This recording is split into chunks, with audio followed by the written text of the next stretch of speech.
ketupat. Harga naik bikin orang terpikat. Di vlog ini bahas tentang ekonomi rakyat. Langsung dari pedagang yang tetap semangat. Tak kenal maka tak sayang, perkenalkan kami dari kelompok 3 Pancasila izin memperkenalkan diri. Perkenalkan, nama saya Vanessa Tiayomi Rizky. Nama saya Nazwa Handayani. Saya Veronica Aulia. Dan saya Isma Mahmuda. Kami akan membahas ekonomi dari pedagang-pedagang kecil. Apa kendala atau masalah yang Kak dihadapin gitu? Kalau kendala sih nggak ada. Kalau masalahnya karena dari saya dari pagi. Kalau seperti apa sih ada produk aja. Apa PT ya? Kalau timat lah. Jadi nggak bisa tahu pagi.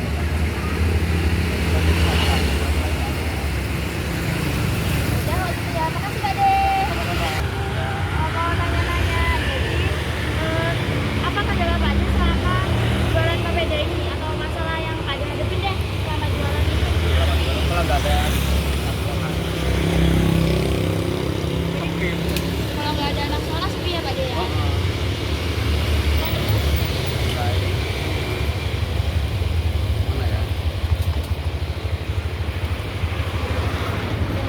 Oke, mau nanya-nanya. Jadi selama Kak De jualan bakso orang ini ada masalah nggak yang Kak De alami atau kendala gitu? Anak sekolah libur. Jadi rata-rata Bingung. Ya. anak sekolah libur itu bingung ya. Karena asalnya biasanya makalnya tinggi ya. Iya. Dan itu Sekarang itu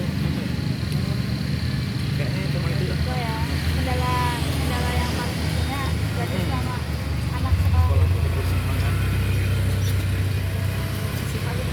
Makasih ya Kak De.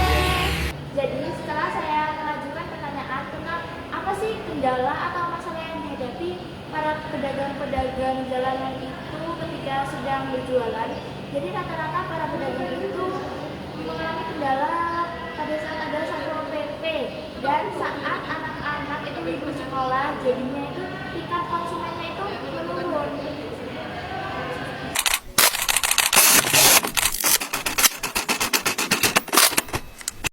Gimana cara tadi menentukan harga jual? Tujuannya ya dari harga bahan awalnya, bahan tinggi, harga biasa ya biasa jualnya.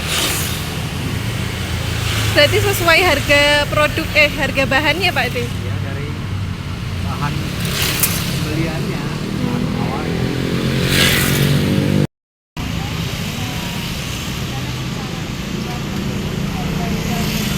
Gimana maksudnya? Nentuin.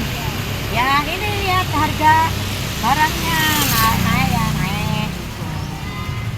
Ya sesuaikan dengan kerjaannya, jualnya berapa gitu. Berapa satu? Ya.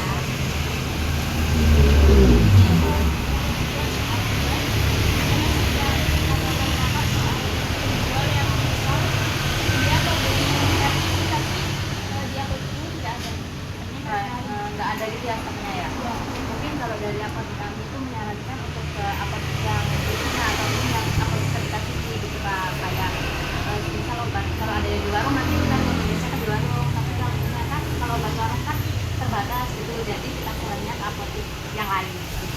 Ada lagi Kak? Udah, makasih Kak. Sama. Setelah saya mengajukan pertanyaan tentang bagaimana menentukan harga, beberapa menjawab karena mereka menentukan beberapa bahannya harganya berapa, jadi mereka menyatukan dan mengolah harganya menjadi berapa. Dan selanjutnya ada pertanyaan tentang cara menangani pasien jika mereka memilih produk merek lain tapi yang di apotek itu tidak ada. Jadi konsultasinya penjual apotek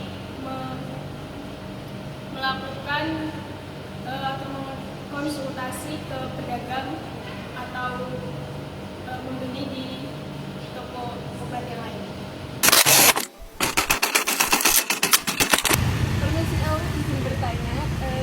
berdagang di sini suka-dukanya apa aja? Hujan. Oh, kalau hujan ya? Kalau hujan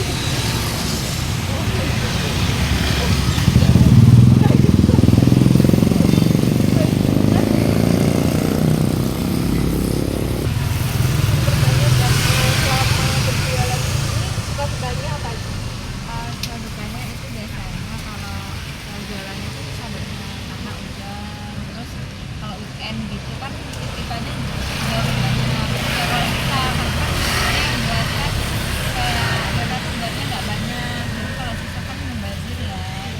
Itu aja sih suka dukanya. Kalau sebenarnya tuh ya kalau rame namanya orang jualan ya sebenarnya kalau rame. Ya sebenarnya kalau sepi terus banyak sisa dan basi. terima kasih, Mbak.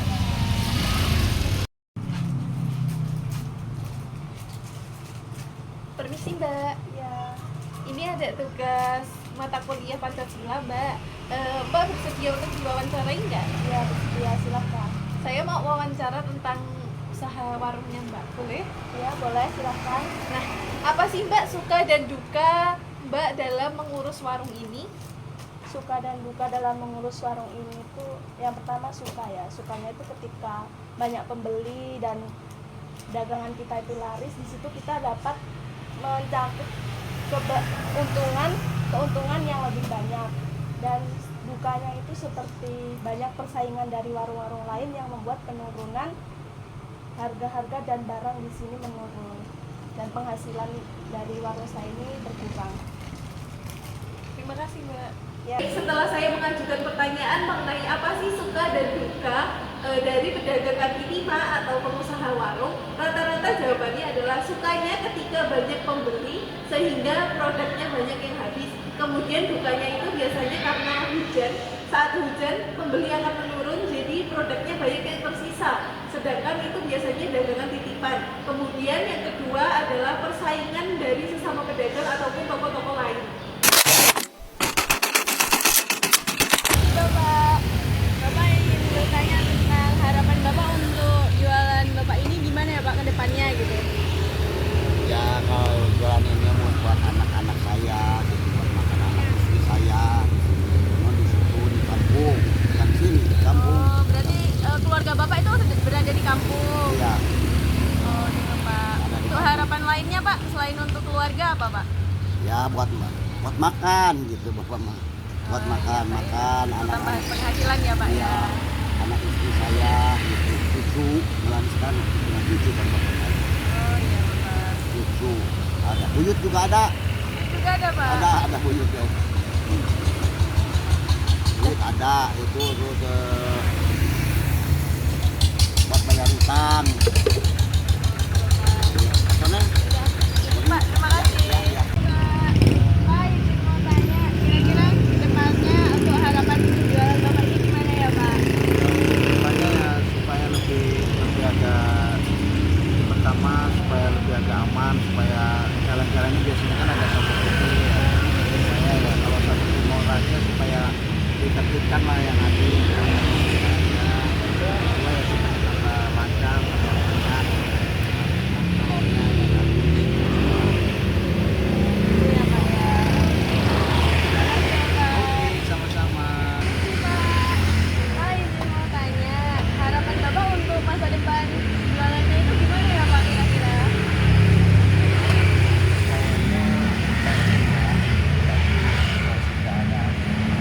Ini modal. Oh, ini aja gitu ya Pak ya.